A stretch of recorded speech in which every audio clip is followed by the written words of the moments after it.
Dan di sini tuh ada underestimate gitu ya dari NATO bahwa katanya Putin itu kalau secara darat udah lemah. Sebaiknya NATO nggak jumawa 2 kali lah. Karena begini, apapun yang terjadi, kita harus lihat Ukraina ini makin babak belur kan. Iya, iya. Trump berjanji, kalau gue jadi presiden, kasih 7 hari perang Ukraina selesai. Keren banget pakai Trump. Makanya gue tuh Trump terus 2024. We make America great again. Terus tau nggak sampai gue pengen bikin lagi jadi orang nomor 2 ya sebenarnya Elon Musk loh. Tapi enggak, dia Vivek ya. Iya, dia Vivek ya. Trump ini kan bagaimanapun dia akan mampu mendamaikan kembali isu yang sekarang ramai banget Timur Tengah. Betul nggak? Karena dia ini bukan orang yang suka perang. Dia nggak suka perang. Tidak seperti Joe Biden yang gue pikir kalem, ternyata damn ini orang tuh seneng banget perang. Ini suka darah nih si ini. Dracula ini kan. Iya.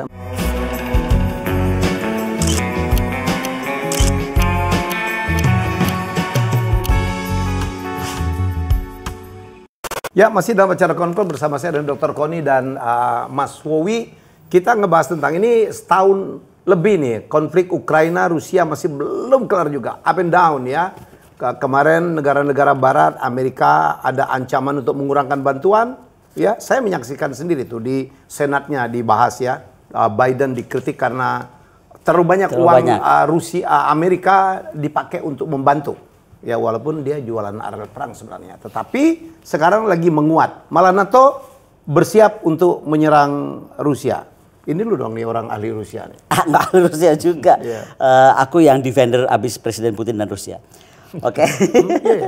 Jadi gini, pertama aku rasa ini diumumkan menjelang kita itu Rusia maksudnya mau mengadakan pilpres. Ya.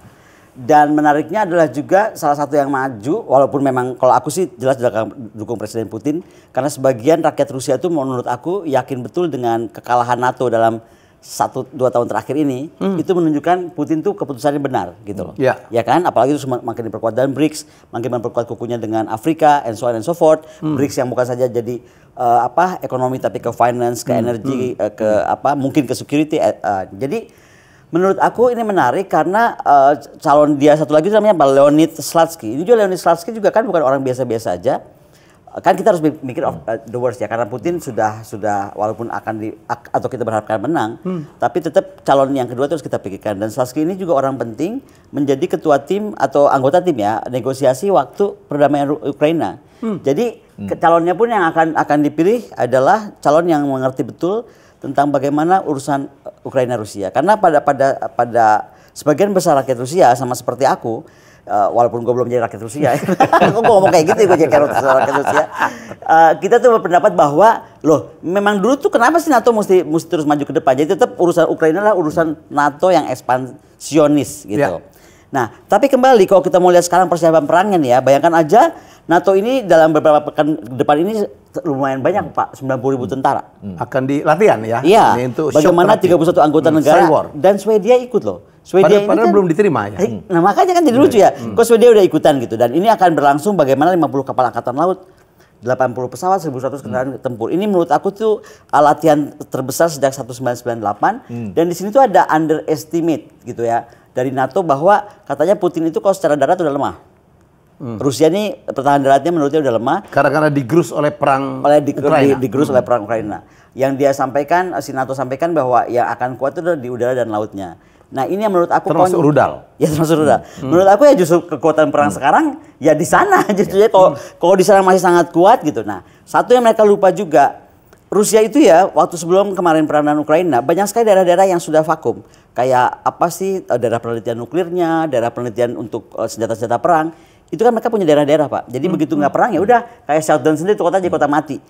Justru sekarang tuh malah jadi mesinnya hidup kembali gitu. Kota itu aktif lagi dan lain-lain. Nah ini bisa diukur nggak gitu kemampuannya. Nah yang lagi digambarkan adalah seolah-olah Putin tidak mendapatkan beberapa materi dari Barat yang harus tetap, karena tadi kan kita globalisasi and so on and so forth, kita saling ketergantungan. Tapi perang sedemikian lama dengan orang-orang pintar di sana ya kan, dan kemampuan industri pertahanan yang sangat berdikari dan mandiri, menurut aku sih udah sebenarnya Barat aja ketinggalan, mereka sebenarnya udah kuasai.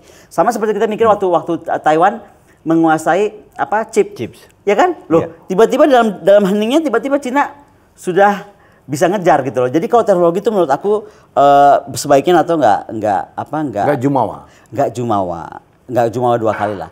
Karena begini, apapun yang terjadi, kita harus lihat Ukraina ini makin babak belur kan. Iya, iya. Dan dia juga akan ganti presiden. Oh, akan dong. Zelensky akan.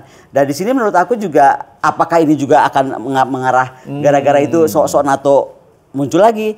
Tapi gini ya Pak Helmi, saya tuh kemarin dapat berita banyak di Kanada ya. Kanada tuh menurut aku negara, karena aku pernah tinggal di sana, negara yang aman, tenang, damai. Maksudnya dia udahlah, dia nggak macam-macam ya. Sekarang banyak sekali ternyata orang susah udah. Sama seperti kita lihat LA dan lain-lain. Oh ya? Jadi manusia-manusia itu udah banyak.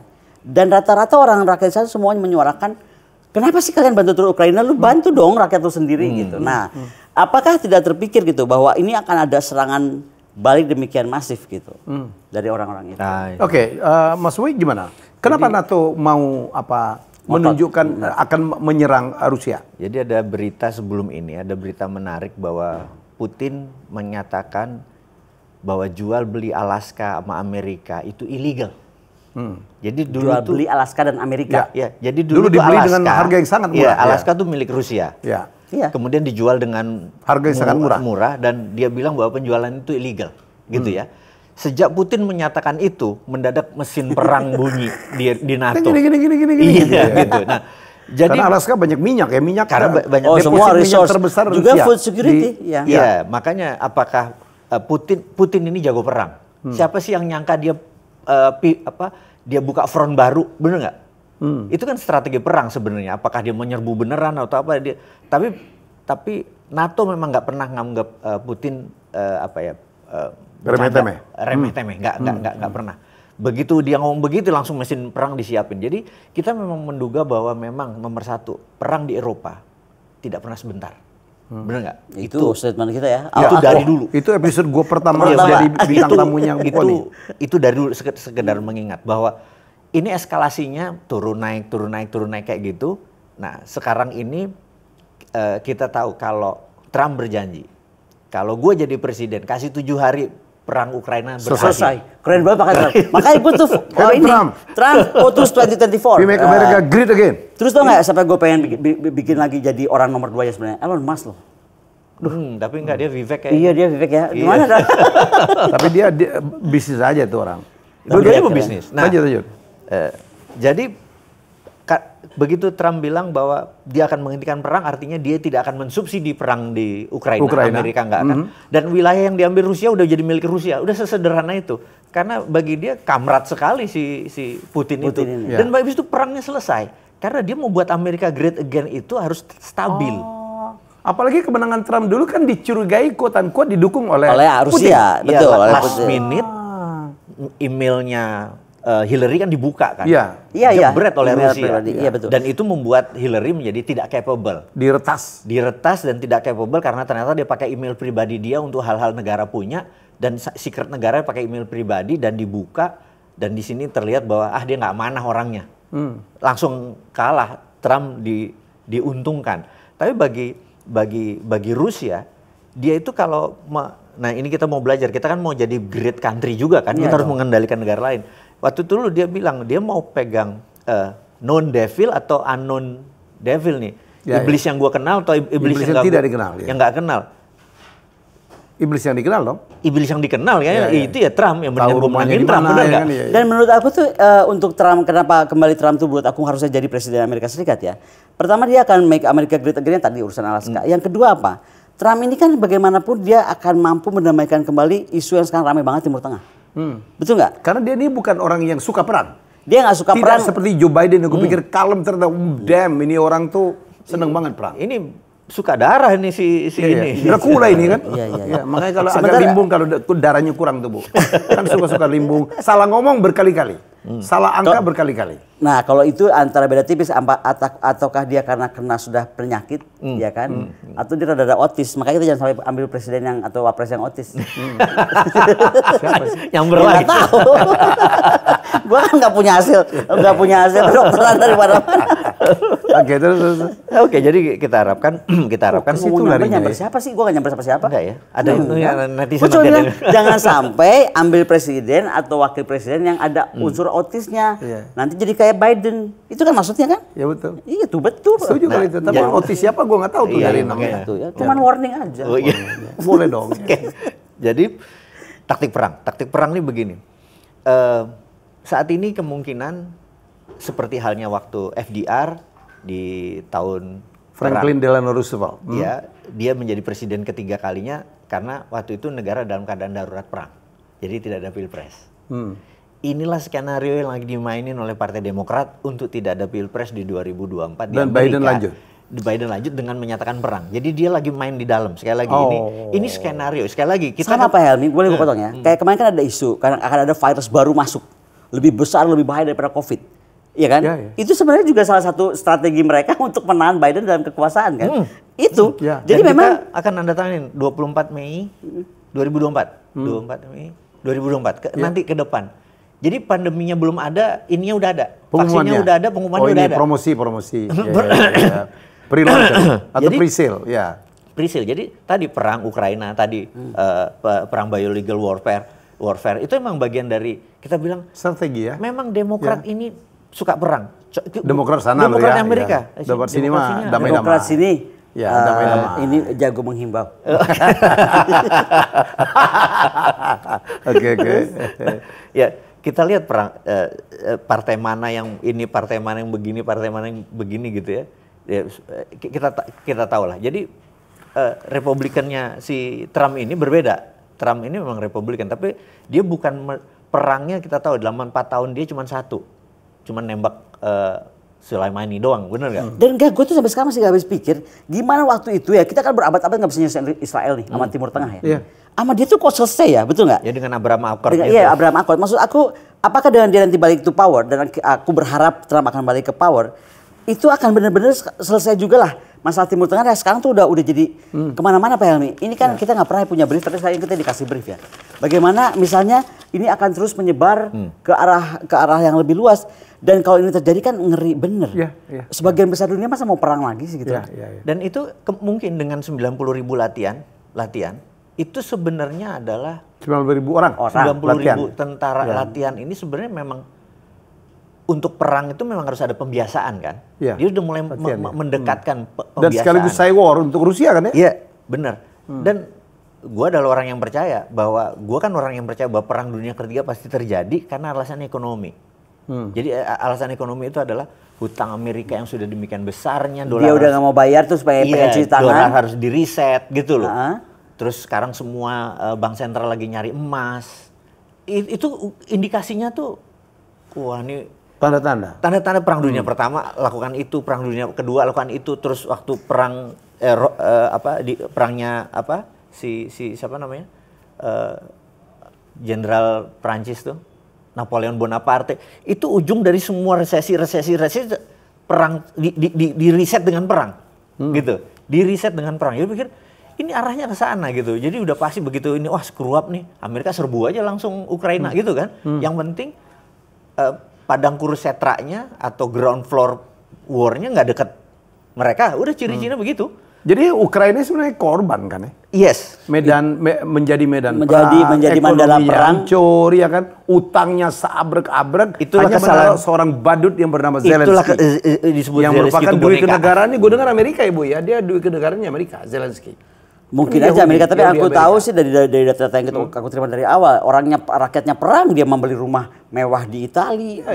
Jadi maksudnya ya artinya you use the war to get the money kan. Iya, ini kerjasama, apalagi kan anaknya Biden kan ada juga kerjasama yang sekarang yang bio war juga di Ukraina. Betul. Jadi proyek juga nih, nggak real untuk kepentingan kebangsaan Amerika lah. Jadi kalau gue bilang pasti perang. Gue nanya sama lu, kalau terjadi perang NATO dengan Rusia, dogfight gitu, siapa yang menang? Secara militer, Inggris, Amerika kan di belakang NATO. Ya. Jelas menang NATO secara militer. Tapi perang itu banyak faktor X-nya. Nah ini ibu kita bisa tahu bahwa faktor X itu mentang-mentang gue punya senjata yang bisa nekuk gue dan nembak pakai kaca spion, itu lebih menang daripada yang cuma pakai pisau doang gitu ya. Enggak sesederhana itu. Orang Rusia dengan Wagner-nya itu well-trained army. Ini yang kita bilang bahwa fakta perang adalah mental. bukan senjata. Number one tuh mental. Dan spirit juga dong ya? Spirit. Iya, mental Rusia itu bayangkan aja yang kita udah pernah bahas juga ya. Itu yang aku bilang kenapa sih buat aku dengan ancaman mau siapa aja mengancam spillover ke kita. Aku tuh kok berharap debat-debat kita itu ya atau calon-calon presiden kita itu bicara tentang ya udah kalau Cina Selatan terjadi perang gitu atau ada apa kita kena spillover perang maka Indonesia tuh mesti jadi apa gedebrak gitu. Itu belum ada kejadian itu, Bu?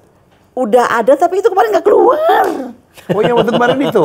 Iya, mesti Pak pribadi dulu sih. Itu. Gue gak mau bela menyerang pribadi. Jadi kalau itu keluar, itu akan kebaca banget kita mesti memperbesar tentara seperti apa, lalu kemudian industri pertahanan yang harus kita korporasikan dengan siapa aja, sebesar apa. Kalau kajian di Lemhanas sudah ada nggak sih ya? Sudah. Ada. Kalau kita diserang kejadian di sini, what we have to do, sudah adanya?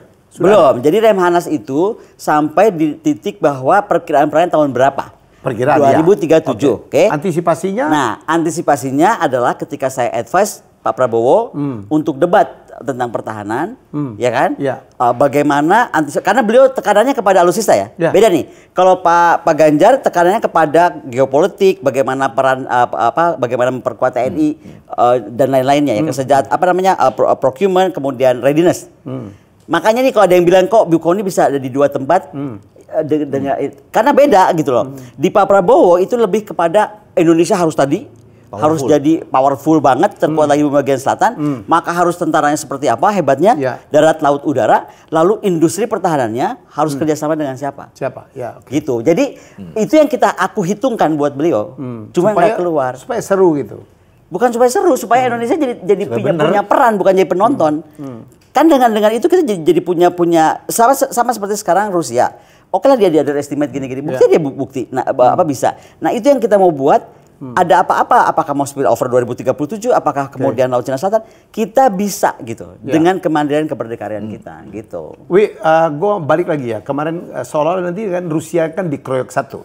Padahal kan sekarang udah ada BRIC yang sekarang kerjasama ekonomi, tapi ujung-ujungnya ya kan bisa aja minimal membantu uang atau apa ya, walaupun Rusia kaya sekali. Nomor dua kan bantuan dari Korea Utara yang secara kita tidak sadar ya. Saat ini Korea Utara merupakan pemberi 20% suppliernya ke Rusia. Rudal. Jadi kalau drone itu Iran. Jadi Iran banyak nyuplai ke Rusia, terus roket jarak pendek itu oleh Korea, tapi persenjataan personal oleh Tiongkok. Jadi jangan udah kelihatan kan? Sudah, makanya kalau sekarang NATO bilang angkatan daratnya Rusia begini-gini, lalu nggak bagaimana sih gitu? Atau membangkitkan semangat yang salah gitu kepada negara-negara NATO yang menurut aku juga kalau negara NATO setuju untuk menyerbu Rusia kedua kali, itu adalah semakin bunuh diri kalau menurut aku. Semakin bunuh diri. Ya semoga ini tidak terjadi ya, karena kita nggak kebayang ya. Nah, Ukraina Rusia aja membuat kita udah repot tuh. Nah, ya kan? Ada hal yang penting, bukan sekedar Ukraina dan Rusia ini adalah penghasil bahan baku untuk pupuk di Indonesia. Gara-gara itu bukan tertahan. Itu aja, pupuk, gas. Tapi enggak loh, temannya Pak Helmi ini. Makanya aku juga kadang-kadang heran Pak Helmi ya. Kita ini Zelensky teman dia. Bukan, Zelensky. Bukan ya teman yang orang Rusia yang bikin pupuk itu. Maksud aku ada pengalaman kemarin bagaimana dampak perang terhadap pertanian. Kemudian kita lihat Rusia survive. Kenapa sih enggak menggunakan teman Pak Helmi tadi untuk tidak kita boleh, banyak tangan-tangan tidak kelihatan yang menyulitkan barang-barang dari Rusia, pupuk, kemudian jagung dan sebagainya, mereka nomor satu ya. Kemudian gandum sulit masuk ke Indonesia. Betul, kalau itu betul. Tapi kan temannya Pak Helmi itu dia sudah udah siap bikin pabrikan di Bogor. Kan kita pernah ketemu di sini. Bahwa kita akhirnya bisa mandiri. Swasembada tidak segampang pupuk. itu ternyata, Bu. Nah, itu termasuk makanya. Vaksin dari Rusia aja, Sputnik nggak boleh masuk kan, padahal kita pengen banget itu paling bagus. Nggak bisa karena? Ada orang yang tidak mau Rusia masuk ke sini. Pejabat sekarang atau? Itu mafianya pejabatnya bukannya gitu. Nah, jadi maksud aku jangan pilih pejabat yang ada kaitan dengan sekarang. Gitu ya. Tapi ini ada kainnya semua, Bu. Ya udah. Iya dong. Ya. Ada kainnya. Gue gak pernah lihat deh. Ya tuh kan. Aduh. Jadi enggak, tapi beneran sedih kan. Kita lagi ngomongin perang mau di ini sama itu. Sementara itu perang beneran yang petani kita perlu pupuk aja kita mau mandiri susah banget. Pupuk itu faktor lah. Dan kemarin 3 calon itu mengatakan pupuk harus murah. Tapi gitu. yang paling konsisten Pak Ganjar dong. Dan itu makanya Pak Jokowi ngikuti terus. Ngapain ya Pak Jokowi ikut Pak Ganjar? Sekarang juga pakai bomber ikut Pak Ganjar. Kalau gue bilang sih ngapain? Gitu. Oh iya pakai bomber ya? Iya bombernya hitam. Itu AU beneran. Soalnya Pak Ganjar AU nggak beneran. Jangan-jangan dia komen. Kayaknya ngendorse Pak Ganjar. Kayaknya ngendorse Pak Ganjar ya diam-diam ya. Cuma nggak langsung. Siapa gitu. tahu nanti babak Namanya Pak kedua Jokowi butuh. bos orang Solo, biar sana-sana. Siapa tahu babak kedua butuh. Gue ngomong apa adanya bener nggak? Ayo. Sebelum tambah ngelantur kita tutup ya. Bye-bye, kita akan bahas topik selanjutnya. Bye. Bye.